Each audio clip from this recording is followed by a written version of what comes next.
Differential chapter हमारा है differential equation. Differential equation कौन पिछले क्लास में डिफरेंशियल इक्वेशन के बारे में पढ़ा था? वेरिएबल सेपरेबल बताए थे, रिड्यूसिबल वेरिएबल सेपरेबल बताए थे, होमोजेनियस बताए थे, नॉन होमोजेनियस के बारे में भी बताया है। नेक्स्ट अगला चैप्टर है हमारा और देखिए प्रथम क्या वो बताते रहे हैं और अर्थ में कितना क्वेश्चन आएगा डिफरेंशियल इक्वेशन से 3 और सब्सिट्यूट में 3 क्वेश्चन, यानी 3 दोनों में रहता है और सेम पढ़ना है हमारा सब्सिट्यूट के लिए और 2 के लिए, दोनों के लिए सेम पढ़ना है। आज हम लोग पढ़ेंगे चैप्टर है हमारा differential equation of first order and higher degree and differential equation of first order, differential equation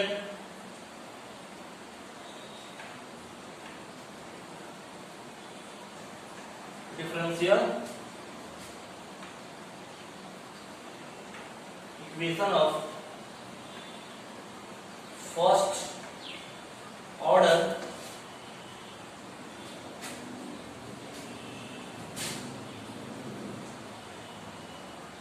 higher degree, differential equation of first order and higher degree। Differential equation first order में higher degree से क्या होता है कि differential equation क्या हो first order का हो लेकिन उसका जो डिग्री हो क्या हो हाई हो। जैसे for example dy by dx का whole square plus 3dy by dx plus 2 square. अगर हम इस डिफरेंशियल इक्वेशन का अगर ऑर्डर की बात करें ऑर्डर क्या हो जाएगा? ऑर्डर हम जानते हैं कि जो सबसे ज्यादा बार डेरिवेटिव में एक बार डेरिवेटिव हुआ है तो क्या हो जाएगा ऑर्डर 1 और डिग्री 2 है कि नहीं? डिफरेंशियल इक्वेशन क्या करे फर्स्ट ऑर्डर में क्या होना चाहिए हायर डिग्री। देखिए डिफरेंशियल इक्वेशन और फर्स्ट ऑर्डर का डिग्री क्या है उसका हाई है। एक और एग्जांपल लेते हैं कि dy बाई dx का whole square minus 5 dy by dx plus 6 is equal to उसी का ये भी क्या है differential equation of first order and higher degree. Differential equation of first order and higher degree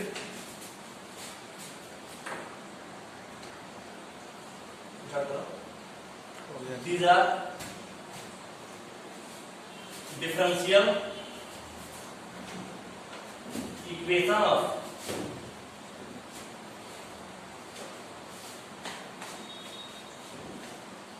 first order and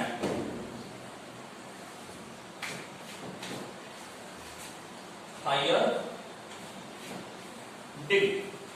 these are example यही क्या है differential equation of first order and higher degree of differential equation क्या होता है। इसमें एक और चीज डिफरेंशियल इक्वेशन में first order and higher degree के लिए हम पुट करते हैं कि put dy by dx is equal to p, dy by dx is equal to p। हम पुट करते हैं कि dy by dx is equal to p।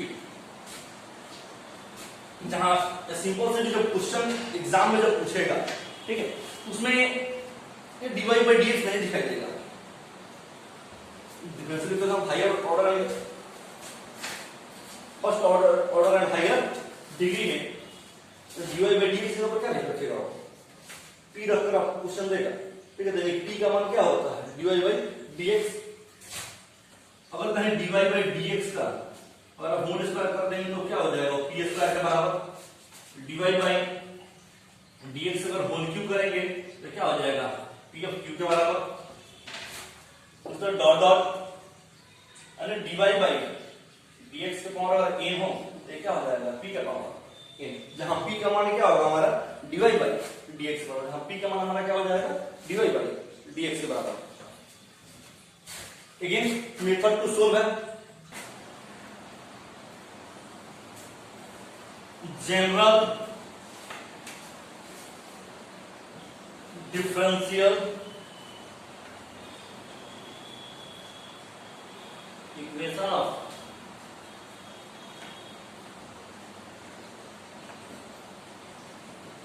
First order and nth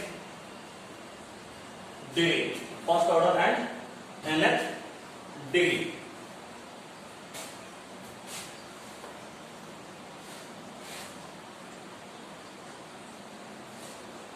Is of the form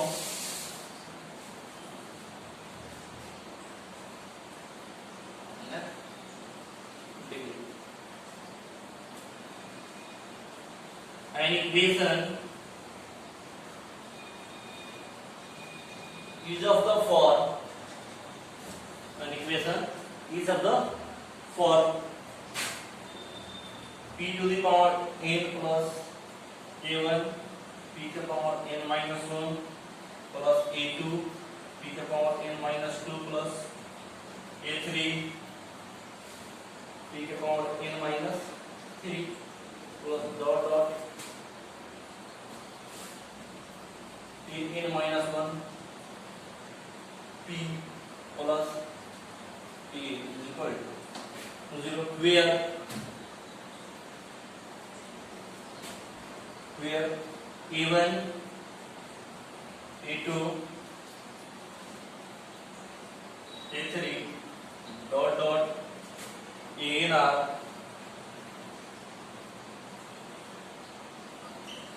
are function of x and y, function of x and y. General differential equation first order n degree क्या है? Equation of the form, equation का form क्या होगा? p के power तो हमने बताया था कि dy by dx equal to क्या होता है? p जब इसका स्क्वायर करेंगे तो स्क्वायर होगा, n करेंगे तो क्या हो जाएगा? n हो जाएगा। नहीं dy by dx क्या है? n1 a1 बस ठीक उससे एक को, जैसे कि अगर इक्वेशन जैसे लिखेंगे तो dy by dx का whole square plus 5 dy by dx plus 6 लिख रहे थे इक्वल टू 6 लिख रहे थे। तो क्या दो है, फिर यहाँ पर क्या है? और घटते क्रम है ना, तो p1 और p और n p में से उसके सेकंड ऑर्डर में क्या हो जाएगा? घट जाएगा, फिर उसके थर्ड क्या घटते क्रम में क्या हो जाएगा? कांस्टेंट टर्म क्या आ जाएगा? p इन फंक्शन ऑफ क्या होगा? x है और यहाँ पर क्या a1 a2 a3 dot dot an function of x and क्या हो जाएगा? y। ठीक है, general equation of first order nth degree of differential equation. ये अगला लिखेंगे method of solution, method of solution है जो general equation of first order higher degree जो है उसको कितने प्रकार से हम सॉल्व कर सकते हैं। Equation of first order and higher degree can be solve by following method, following method एक में solvable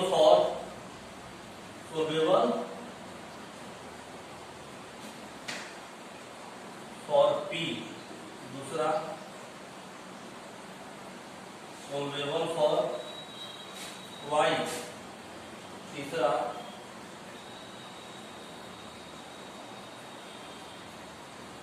solvable for x, चौथा Clairaut's for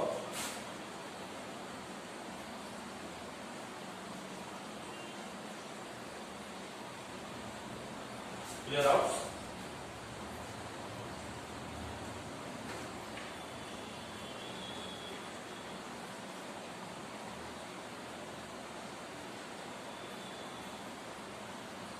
clear out.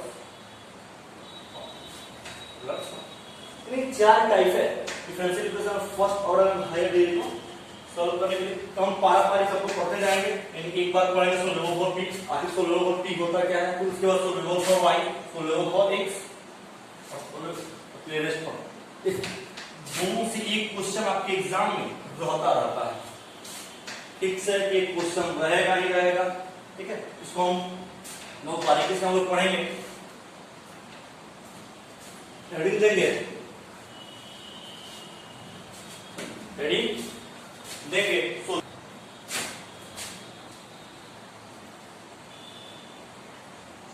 Putting dy by dx is equal to क्या, putting dy by dx is equal to, putting dy by dx is equal to p minus f1 xy into p minus f2 xy dot dot fn xy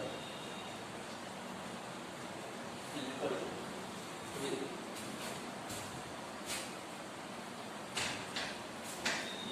लिख दीजिए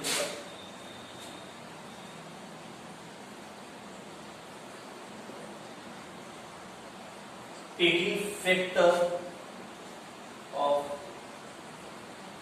given equation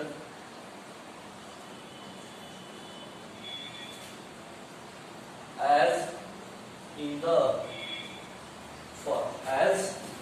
first and तो factor का equation क्या आएगा इस प्रकार से हम जानते हैं, जब आप क्वाड्रेटिक इक्वेशन पढ़े थे तो हमारा फॉर्मूला क्या था, x minus a x plus b is equal to 0 आता था।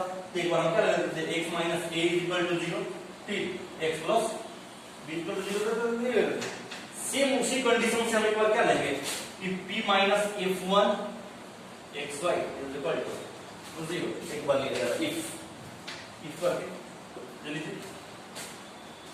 तो p इज इक्वल टू क्या हो जाएगा, f1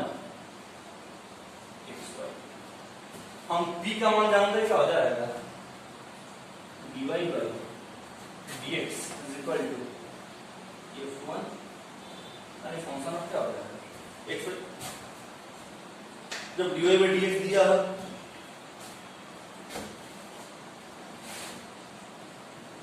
मान लेते हैं कि इसका रिक्वायर्ड सॉल्यूशन क्या हो जाएगा, required solution will be, suppose it's solution, suppose its solution, यानी differential equation dy by dx equal to क्या है, f1 xy, इसका जो सॉल्यूशन आएगा हम मान लेंगे क्या, sin 1 xy c is equal to sin 1 xy, अब जब फंक्शन फॉर्म में आएगा तब इसको डिफरेंशियल इक्वेशन सॉल्व करेंगे तो क्या आ जाएगा, function of sin 1 xy c is equal to 0 के फॉर्म में। अगेन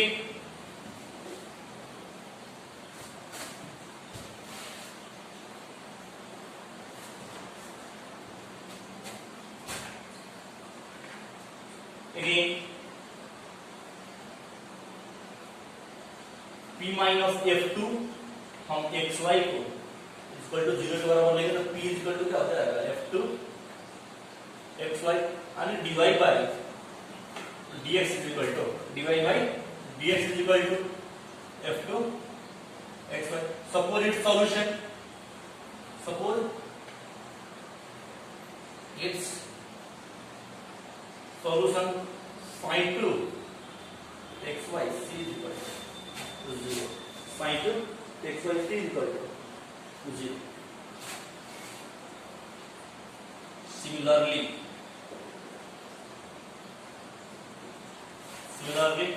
जब हम p माइनस fn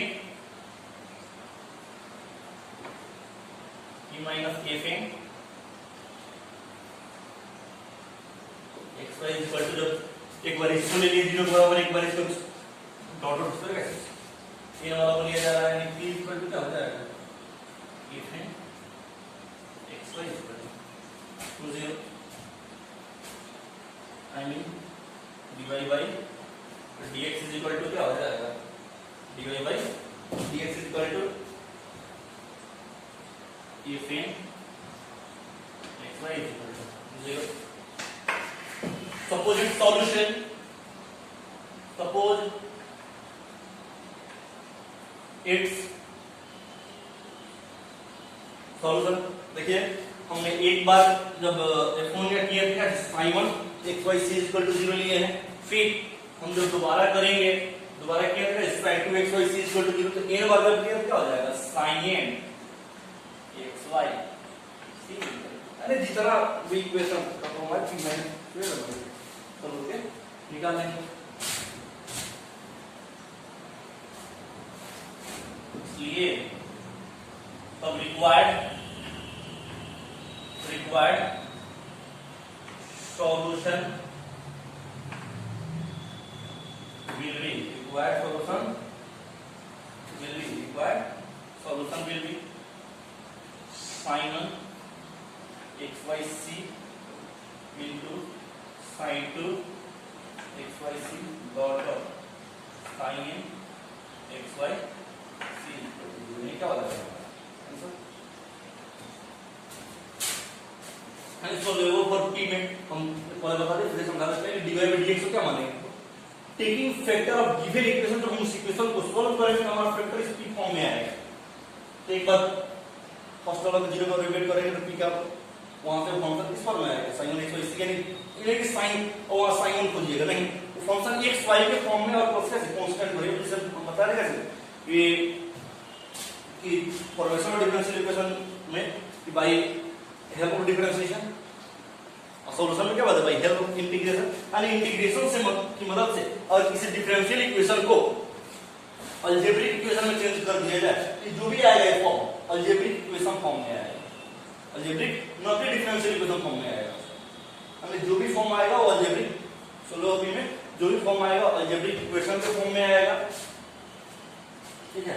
इंटीग्रेशन की मदद से ये फंक्शन अलजेब्रिक फॉर्म में आएगा, यानी कि लगेगा डिफरेंशिएशन करना, डिफरेंशिएशन नहीं करना, इंटीग्रेशन की मदद से इसके बाद हम या तो वेरिएबल सेपरेबल मेथड आएगा या हो सकता है होमोजेनियस भी रह सकता है, यानी जो differential higher order higher degree है ना, इसमें आपको हो सकता है कि इसे जो भी आप पढ़े हैं होमोजेनियस होमोजेनियस सबका कोई यूज करना पड़ जाए, लेकिन ज्यादा पता नहीं है, लेकिन अगर पढ़ जाए तो आपको किसी पढ़े उसमें कोई दिक्कत नहीं होना चाहिए, लेकिन जब भी आएगा तो अलजेब्रिक इक्वेशन फॉर्म में ही आएगा, ठीक है।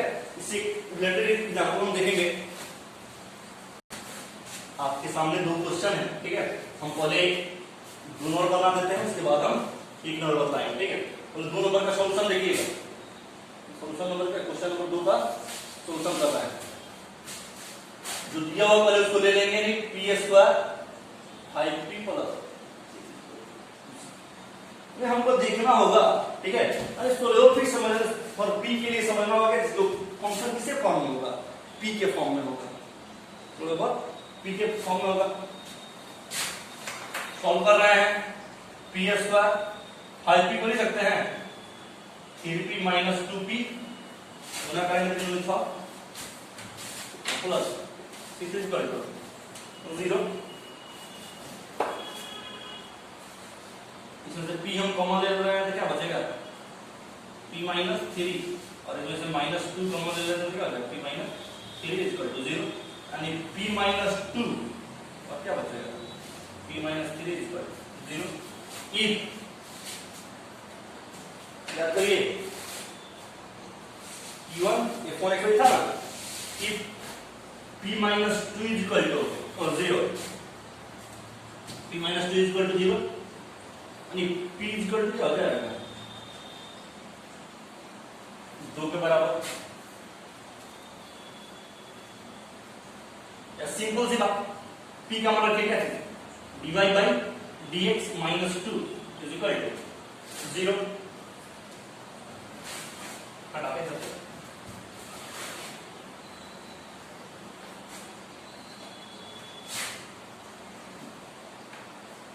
dy minus 2 dx is equal to 0, बताएं जोड़ कर दिए, integrating on both side, integrating on both side, integration dy minus 2 dx is equal to 0।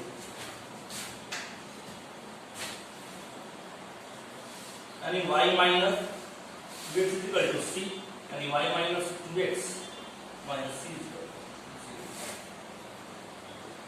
इसको एक नंबर दे लेंगे। Again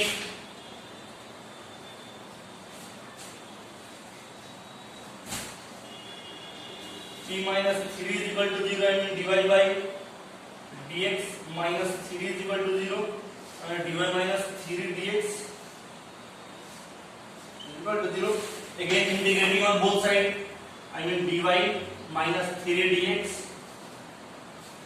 is equal to 0 and y minus 3x is equal to c and y minus 3x minus c is equal to 0. क्या होगा? 1 and 2 नहीं मानिएगा चलेगा। Required solution क्या है, जो भी हमारा आएगा फंक्शन c1 ले लीजिए, इसको c2 ले लीजिए। ये जो फंक्शन अलजेब्रिक फॉर्म में आया कि नहीं हमारा, ये भी हमारा अलजेब्रिक फॉर्म में आया कि नहीं आया, तो अंत में क्या करना था, रिक्वायर्ड सोल्यूशन में भी एंड जो फर्स्ट स्थान से जो निकलेगा उसको रखेंगे बाद में, सेकंड से जो सेकंड टर्म में निकलेगा सेकंड टर्म को, और इक्वल टू क्या करना, 0 बराबर लिख देते, इसलिए लिखेंगे यहां से required solution will be, required solution will be यानी y minus 2x c1 into y minus 3x minus c2 is equal to 0। नहीं क्या हो जाएगा, समझने में कोई दिक्कत हो तो बोलिएगा। नेक्स्ट हमारा है क्वेश्चन है हमारे सामने p square minus p into e के पावर x प्लस e के power minus x plus 1 is equal to 0। तो जो दिया हुआ है हम उसको पहले लिख लेते हैं, यानी p square minus p e के पावर x प्लस e के power minus x plus 1 is equal to 0। हम इसको लिख सकते हैं p square p into e के power x plus p e के पावर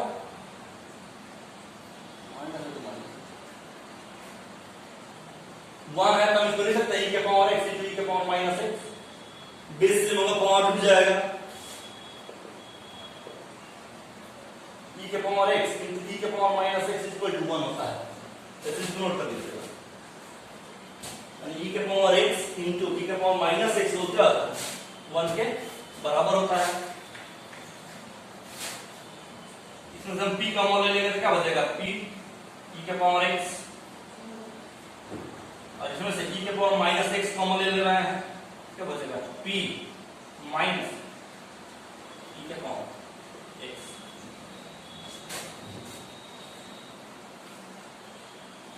इक्वल टू 0। यानी एक टर्म क्या हो जाएगा हमारा p माइनस e के पावर x, और दूसरा क्या हो जाएगा,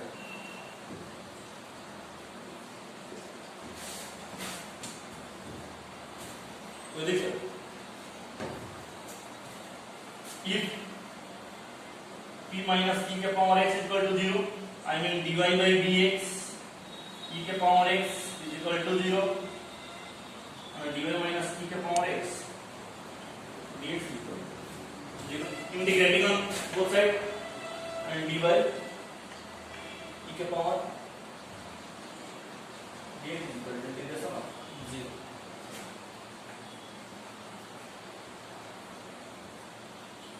यस बताइए, यानी y माइनस e के power x plus c is equal to 0। हम जब इधर से c लाएंगे तो माइनस लिखेंगे और इसके साथ लिखेंगे तो क्या लिख देंगे, हम प्लस लिखेंगे। अगेन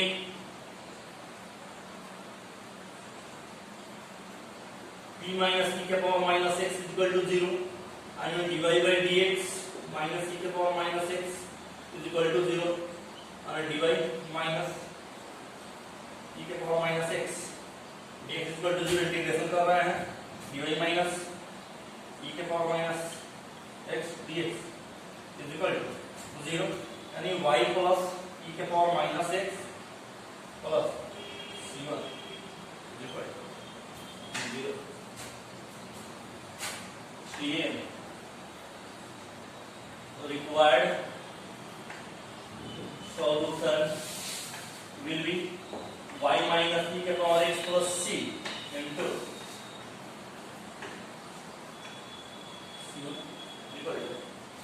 ये क्या हो जाएगा, रिजल्ट हो जाएगा। अगर आपको इस वीडियो में अगर कोई भी दिक्कत हो रही हो तो आप बेहिचक कमेंट बॉक्स में लिख सकते हैं। और इससे रिलेटेड जो एक्सरसाइज है आप 10 मिनट बुक से बनाइएगा। अगर कोई दिक्कत हो रहा हो तो मेरे व्हाट्सएप पे मेरे स्टूडेंट जो भी हैं वो शेयर करते हैं, उनको जो दिक्कत होगा बनाकर उनके व्हाट्सएप पर शेयर करने। अगर नेक्स्ट हमारा टॉपिक होगा solvable for y, solvable for y,